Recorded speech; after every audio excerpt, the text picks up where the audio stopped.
दोस्तों बीपीएससी के द्वारा जो है एक और नई शानदार भर्ती निकाल दी गई है जिसमें आप देखेंगे मोटर व्हीकल इंस्पेक्टर एमवीआई की वैकेंसी का जो है डिटेल नोटिफिकेशन आ चुका है और इसका आवेदन भी स्टार्ट हो चुके हैं। अगर आप इस भर्ती के लिए फॉर्म भरना चाहते हैं तो फॉर्म भर सकते हैं। लेवल 6 की सैलरी यहाँ पे मिलेगी। काफ़ी शानदार भर्ती है। एक आपको जो है इंट्रेंस एग्ज़ाम देना है और उसके बाद से एक आपका इंटरव्यू होने वाला है और उसके आधार पर आपका जो सिलेक्शन यहाँ पे हो जाएगा।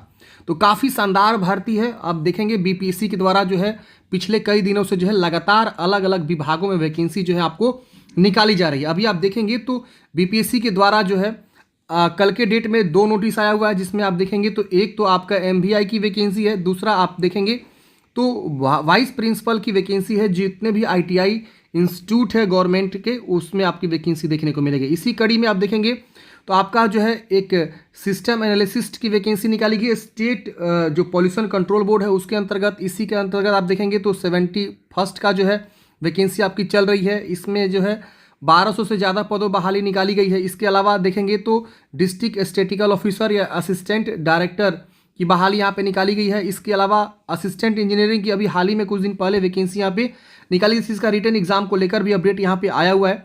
और भी आप देखेंगे तो एएसओ की असिस्टेंट सेक्शन ऑफिसर की बहाली निकाली गई है। बीपीएससी जो ऑफिस है उसके अंतर्गत mineral development office under minings and geography department के अंतर्गत जो है यहाँ पे वैकेंसी निकाली गई है मिनरल डेवलपमेंट ऑफिसर की। और भी बहुत सारी वैकेंसी आपको यहाँ पे जो है निकाली गई है बीपीएससी के द्वारा। अगर आप फॉर्म भरना चाहते हैं तो इन सभी वैकेंसी के लिए फॉर्म को अप्लाई आप कर सकते हैं। तो काफ़ी बढ़िया वैकेंसी है फ्रेंड्स। इन सभी वैकेंसी का जो आवेदन भी स्टार्ट है। चलिए समझते हैं ये जो नई भर्ती निकाली गई है जिसमें आप देखेंगे एमवीआई की वैकेंसी है ट्रांसपोर्ट डिपार्टमेंट के अंतर्गत। तो आपको इसमें eligibility, age limit, salary, qualification वगैरह क्या रखा गया है। तो मैं इसका नोटिफिकेशन जो है ऑलरेडी डाउनलोड कर लिया है। आप भी डाउनलोड करना चाहते हैं तो डाउनलोड कर सकते हैं बीपीएससी की ऑफिशियल वेबसाइट पर। मैंने डायरेक्ट लिंक भी आपको डिस्क्रिप्शन बॉक्स में प्रोवाइड कर दिया है अप्लाई करने का भी। ये ऑफिशियल वेबसाइट है जहाँ से आप फॉर्म भरेंगे और यहाँ पर बताया गया कि 28 पदों पर बहाली निकाली गई है जिसमें 9 पद जो है महिलाओं के लिए यहाँ पे आरक्षित है जो कि 35% रिजर्व सीट किया गया है। आप देखेंगे एक यहाँ पे जो है सामान्य प्रशासन विभाग के जो पोता पोतनी नतनी ये जब मतलब जो है उनके लिए यहाँ पे जो है पदों के एक संख्या को रिजर्व किया गया है। और लेवल 6 की सैलरी यहाँ पे आपको देखने को मिलेगी। तो काफ़ी बढ़िया सैलरी है। अब बात करें यहाँ पे जो शैक्षणिक योग्यता की, तो देखिए आप 10वीं पास होनी चाहिए सबसे पहले। इसके बाद आपको जो यहाँ बोला गया कि ऑटोमोबाइल इंजीनियरिंग में अगर आपने 3 साल का डिप्लोमा किया हुआ है तो आप इस भर्ती के लिए फॉर्म को अप्लाई आप यहाँ पे कर सकते हैं। या अगर आपने जो है यांत्रिक इंजीनियरिंग में 3 वर्षों का जो है डिप्लोमा आपने कोर्स कर रखा हुआ है तो भी आप यहाँ पे फॉर्म को अप्लाई कर सकते हैं। अब यहाँ पे जो यांत्रिक इंजीनियरिंग अगर कोई किया है तो भी फॉर्म भर सकता है, ऑटोमोबाइल कोई किया वो भी फॉर्म भर सकता है। अब यांत्रिक का मतलब हो गया फ्रेंड्स यहाँ पे मैकेनिकल, यानी मैकेनिकल में अगर आपने जो है यहाँ पे डिप्लोमा किया हुआ है तो आप फॉर्म को अप्लाई कर सकते हैं। जी हाँ दोस्तों, मैकेनिकल तो या तो अगर आप मैकेनिकल में डिप्लोमा किए हैं तो भी फॉर्म भर सकते हैं, या अगर आपने ऑटोमोबाइल में डिप्लोमा किया तो भी फॉर्म भर सकते हैं। साथ ही साथ आपके पास जो है ना ड्राइविंग लाइसेंस भी होना चाहिए। मोटरसाइकिल और हल्के मोटर यानी एलएमवी के बारे में बात की जाए, लाइट मोटर व्हीकल की भी आपके पास जो है लाइसेंस होना चाहिए। तो इसमें से आपके पास जो भी क्वालिफिकेशन है आप यहाँ पे फॉर्म को अप्लाई कर सकते हैं। सिर्फ 10वीं पास फॉर्म नहीं भरेगा, 10वीं के साथ साथ आपने जो है ऑटोमोबाइल में इंजीनियरिंग किया हुआ है तो भी फॉर्म भर सकते हैं, या मैकेनिकल में आपने इंजीनियरिंग किया हुआ है 3 साल वाला जो डिप्लोमा होता है वही लोग फॉर्म भरेंगे। अगर आप बहुत सारे लोग बोलेंगे कि हमने बीटेक किया हुआ है तो क्या हम फॉर्म भर सकते हैं? नहीं भर सकते हैं, क्योंकि यहाँ पे अगर बीटेक करने वाले अगर होते तो यहाँ पे जो है वो नहीं भर पाएंगे। ठीक है ना, तो ये ध्यान रखिएगा। और आपके पास जो है लर्निंग लाइसेंस है तो आप फॉर्म नहीं भर सकते हैं। आपके पास एलएमवी कम से कम लाइट मोटर व्हीकल आपके पास होना चाहिए। तो ये आपको यहाँ पे ध्यान रखना है। उम्र सीमा की बात करें तो 1 अगस्त 2025 को आपका उम्र न्यूनतम 18 वर्ष, अधिकतम पुरुष जनरल के लिए 37 वर्ष, बीसी ईबीसी के लिए आपका और बीसीबीसी महिला के लिए जो 40 वर्ष है, एससी एसटी महिला पुरुष के लिए 42 वर्ष है। तो ये आपका उम्र सीमा यहाँ पे जो है रखा गया है। चयन प्रक्रिया यहाँ पे बताया गया, आप देख सकते हैं। चयन प्रक्रिया बोला गया कि लिखित परीक्षा होगा और एक आपको इंटरव्यू होगा, उसके आधार पर आपका चयन किया जाएगा। जिसमें बोला गया कि लिखित परीक्षा में आपका जो है 3 प्रश्न पत्र होंगे, जिसमें प्रथम प्रश्न पत्र सामान्य अध्ययन होगा जो कि नीचे में देखिए टेबल के रूप में भी दिखाया गया। तो सबसे पहला जो प्रश्न पत्र होगा वो आपका होगा सामान्य अध्ययन, जिसमें 100 अंकों के होंगे, 2 घंटे का समय होगा। वस्तुनिष्ठ अंक बहुविकल्प होंगे, जिसमें आप देखेंगे ये आपका पाठ्यक्रम भी अच्छे से जानकारी करके बता दिया गया है कि हम जो है क्या पूछेंगे। इसमें अंकगणित भी है, भौतिक शास्त्र, रसायन शास्त्र, वनस्पति शास्त्र, भूगोल, इतिहास, अर्थशास्त्र, राजनीतिक विज्ञान के मैट्रिक स्तर के प्रश्न यहाँ पे आपके पूछे जाएंगे। इसके अतिरिक्त जो संविधान है, पंचवर्षीय योजना है, स्वतंत्रता आंदोलन है, समसामयिक विषय, वैज्ञानिक प्रगति है, राष्ट्रीय अंतर्राष्ट्रीय पुरस्कार, भाषा, पुस्तक, लिपिक, राजधानी, मुद्रा, खेल खिलाड़ी, महत्वपूर्ण घटनाएं आदि से प्रश्न यहाँ पे पूछे जाएंगे। द्वितीय जो पत्र है वो ऑटोमोबाइल अथवा यांत्रिक यानी मैकेनिकल या ऑटोमोबाइल में से किसी एक का आपको चयन करना होगा कि आप ऑटोमोबाइल का प्रश्न पत्र देंगे या मैकेनिकल का देंगे। कोई एक आप चयन करेंगे और उसके से रिलेटेड 100 क्वेश्चन पूछे जाएंगे। ये भी वस्तुनिष्ठ प्रकार के होंगे। 2 घंटे का समय मिलेगा। और ध्यान रखना है कोई नेगेटिव मार्किंग नहीं है, या लिखा हुआ गलत उत्तर के लिए कोई अंक नहीं काटा जाएगा।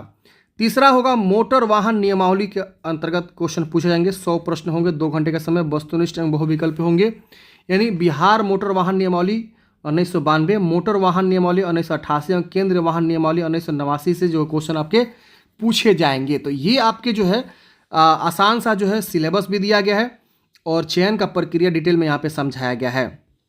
इसके बाद से लिखित परीक्षा के आधार पर साक्षात्कार के लिए अभ्यर्थियों को आमंत्रित किया जाएगा, जिसमें उनके संपूर्ण व्यक्तिगत विषयों में ज्ञान, सामयिक घटनाओं की जानकारी, रचनात्मक एवं सकारात्मक दोनों की परीक्षा एवं परिवहन विभाग में कार्य करने की उनकी उपयुक्तता का मूल्यांकन यहाँ पे किया जाएगा। इसके बाद यहाँ पे आपको बताया गया कि साक्षात्कार में मेधा अंकों का विभाजन किस प्रकार से वो लोग करेंगे, जो कि यहाँ पे आप देख सकते हैं। पूरी जानकारी जो आपको दिया गया है। इस प्रकार अंतिम मेधा सूची कुल 450 में से अभ्यर्थियों को प्राप्त अंकों के योग के आधार पर यहाँ पे निम्नवत होगा। तो लिखित परीक्षा 300 अंकों का होगा और यहाँ पे नियमावली की धारा 3 के अनुसार साक्षात्कार में अंकों के विभाजन प्लस 25 अंक का साक्षात्कार यहाँ पे आपका कंडक्ट किया जाएगा।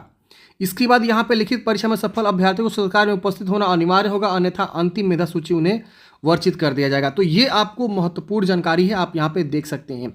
इसके बाद यहाँ पे आरक्षण के बारे में बताया गया कि तो जो बिहार के निवासी हैं उनको आरक्षण मिलेगा।